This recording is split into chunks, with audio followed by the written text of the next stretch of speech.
Hi வணக்கம். Welcome to Sahaj family. இன்றைக்கி இந்த வீடியோவில் நம்ம ஆட்டு தலக்கறி குழம்பு எப்படி பண்ணுறதுன்னு பார்க்கலாம். அதுக்கு நான் இன்றைக்கி ஒரு ஆட்டு தலக்கறி வாங்கிட்டு வந்திருக்கேன். வாங்கிட்டு வந்து அது நல்லா கழுவி எடுத்து வச்சுருக்கேங்க. இப்போ குழம்பு செய்ய ஆரம்பிச்சிடலாம். வீடியோக்குள்ளே போகிறதுக்கு முன்னாடி இன்னும் நீங்கள் நம்ம சேனலை சப்ஸ்கிரைப் பண்ணலைன்னா மறக்காமல் சப்ஸ்கிரைப் பண்ணிக்கோங்க. கூடவே பக்கத்தில் இருக்கிற பெல் பட்டனையும் ப்ரெஸ் பண்ணிக்கோங்க. இப்போ தலக்கறி குழம்பு எப்படி செய்கிறதுன்னு பார்க்கலாம். அதுக்கு நான் ஸ்டவ்வில் குக்கர் வச்சு கொஞ்சமாக எண்ணெய் சேர்த்திருக்கேங்க. எண்ணெய் காஞ்சதும் கொஞ்சமாக கடுகு சேர்த்துக்கலாம். கடுகு நல்லா பொரியட்டும். இப்போ கடுகு நல்லா பொரிஞ்சிருச்சு. நான் சின்ன வெங்காயமும் கருவேப்பிலையும் சேர்த்துருக்கேன். 20லேருந்து 25 சின்ன வெங்காயம் நீளமாக, அப்புறம் கூடவே கொஞ்சமாக கருவேப்பிலை சேர்த்துருக்கேங்க. இப்போ இதை நல்லா வதக்கி விட்டுக்கலாம்.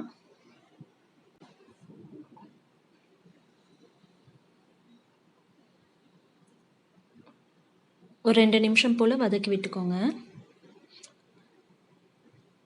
இப்போ வெங்காயம் நல்லா வதங்கிடுச்சு. நான் 1½ ஸ்பூன் இஞ்சி பூண்டு பேஸ்ட் எடுத்திருக்கேன். இப்போ அதை இதில் சேர்த்து அதையும் நல்லா கலந்து விட்டுக்கிறேன்.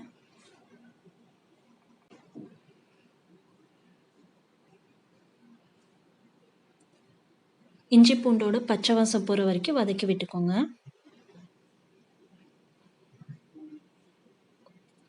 இப்போ 2 நிமிஷம் போல் ஆச்சு. இஞ்சி பூண்டோட பச்சை வாசம் போயிடுச்சு.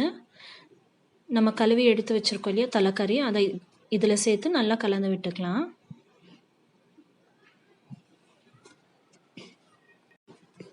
பாருங்கள், இப்போ நல்லா கலந்து விட்டாச்சு. ஒரு 2 நிமிஷம் இது வேகட்டும்.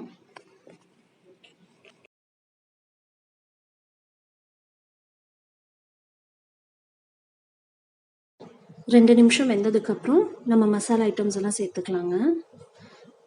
1/2 ஸ்பூன் மஞ்சள்தூள் சேர்த்துக்கிறேன். 1 ஸ்பூன் மிளகாய்த்தூள், 1½ ஸ்பூன் அளவுக்கு மல்லித்தூள் சேர்த்துக்கிறேன்.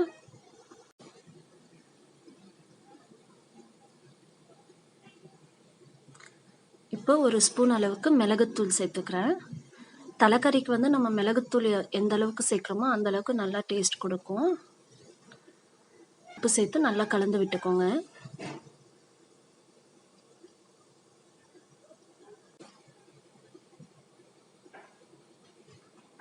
பாருங்கள், இப்போ நல்லா கலந்து விட்டாச்சு. நான் குக்கர் மூடியே இந்த மாதிரி திருப்பி மூடி வச்சு ஒரு 5 நிமிஷம் வேக விடுறேன். தலைக்கறியில் உப்பு காரம் எல்லாம் நல்லா பிடிக்கும். அதனால் இப்படி மூடி வச்சு ஒரு 5 நிமிஷம் வேக விடுங்க.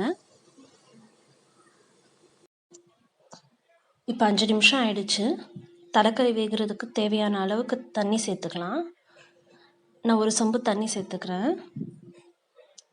தலைக்கறி ஃபுல்லாக முங்கணும் தண்ணியில், அந்த அளவுக்கு தண்ணி சேர்த்துக்கோங்க. தண்ணி சேர்த்து ஒரு தடவை கலந்து விட்டுட்டு குக்கர் மூடி வச்சு ஒரு 10லேருந்து 11 விசில் வரைக்கும் விட்டுடலாம்.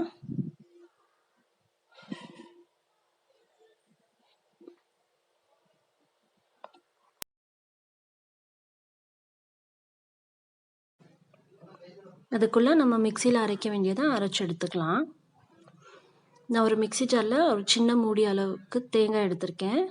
நீளமாக கட் பண்ணி சேர்த்துருக்கேன். இது கூடவே இப்போ 2 ஸ்பூன் அளவுக்கு பொட்டுக்கடலை, ஒரு சின்ன துண்டு பட்டை, 4 கிராம்பு, ஒரு 8லேருந்து 10 பல் பூண்டு, இதெல்லாமே இந்த மிக்சி ஜாரில் சேர்த்து நம்ம கொஞ்சம் கொஞ்சமாக தண்ணி சேர்த்து அரைச்சி எடுத்துக்கலாம், ஒரு பேஸ்ட் மாதிரி.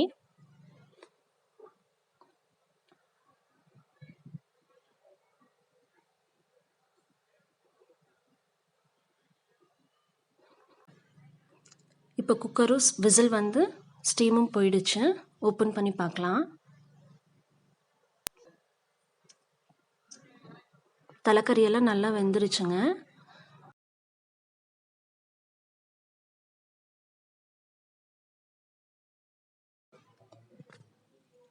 இப்போ ஸ்டவ் ஆன் பண்ணிக்கலாங்க. ஸ்டவ் ஆன் பண்ணிவிட்டு நம்ம மிக்சியில் ஒரு பேஸ்ட் அரைச்சி எடுத்து வச்சுருந்தோம் இல்லையா, அந்த பேஸ்ட்டை இதில் சேர்த்துக்கலாம்.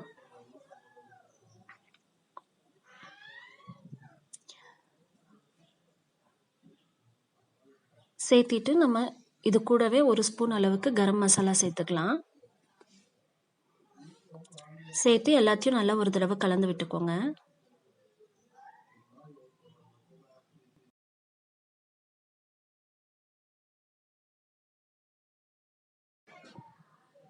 நல்லா கலந்து விட்டதுக்கப்புறமா இன்னும் ஒரு 10 நிமிஷம் இதை வேக விட்டுருங்க.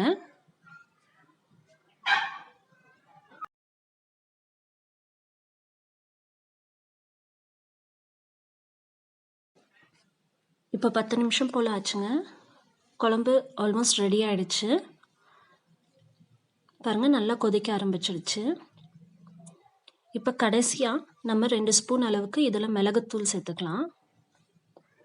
மிளகுத்தூள் நம்ம எந்த அளவுக்கு சேர்க்குறோமோ அந்த அளவுக்கு நமக்கு தலைக்கறி டேஸ்ட் கொடுக்குங்க. அதனால் கடைசியாக மிளகுத்தூள் சேர்த்து ஒரு தடவை கலந்து விட்டுட்டு ஒரு 2 நிமிஷம் கொதிக்க விடுங்க.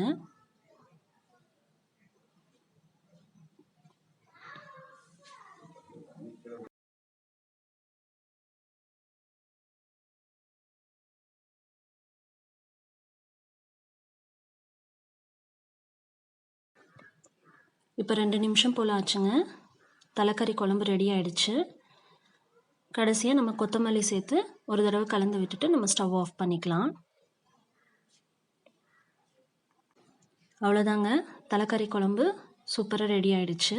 கண்டிப்பாக நீங்களும் வீட்டில் இதை ஒரு தடவை ட்ரை பண்ணி பார்த்துட்டு உங்கள் கமெண்ட்ஸை மறக்காமல் ஷேர் பண்ணுங்கள். அப்படியே நம்ம சேனலையும் சப்ஸ்கிரைப் பண்ணுங்கள். தேங்க்யூ.